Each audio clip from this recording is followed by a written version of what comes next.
Journalist premier league season 02 ట్రోఫీను BCCI ముఖ్యంగా apex council సభ్యుడు Chamundeshwarnath NECC business AGM Sanjeev Chintawar ఆవిష్కరించారు. జర్నలిస్టులందరూ ఇలా ఒక వేదికపైకి వచ్చి లీగ్లో ఆడుతుండడం అభినందనీయమన్నారు చాముండేశ్వరనాథ్.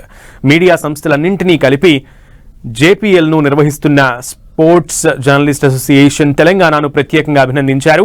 ఈ టోర్నీలో ఉత్తమ ప్లేయర్గా నిలిచిన వారికి ఎంఎల్ఆర్ మోటార్స్ నుంచి ₹1,25,000 ఖరీదైన ఈవీ స్కూటర్ను బహుమతిగా ఇవ్వనున్నట్లుగా ప్రకటించారు. అటు ఈ నెల 7 నుంచి 5 రోజుల పాటు దుండిగల్లోని ఎంఎల్ఆర్ ఐటీ క్రికెట్ గ్రౌండ్స్లో ఈ టీ20 టోర్నమెంట్ జరగనుంది. ఇక ఈ కార్యక్రమంలో Sportivo managing director C Bharat Reddy, అలాగే ఇండీ రేసింగ్ యజమాని కె అభిషేక్ రెడ్డి, జూపర్ ఎల్ఈడి సంస్థ director Orusu Ramesh, Crick Clubs CEO Ganesh, HCA మాజీ కార్యదర్శి విజయానంద్ తదితరులు పాల్గొన్నారు. Particularly journalist tournament. I'm very happy that journalists are playing now, because before they used to write whatever we are playing in the ground, and they used to write from the, now they will know the toughness and the problems they face in the ground.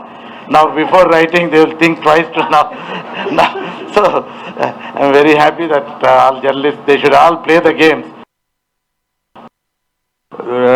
Without restricting ourselves to a tagline of Sunday or Monday, there is another tagline, సర్ది హయ్యా గర్మీ రోజు ఖాయ్ అండే.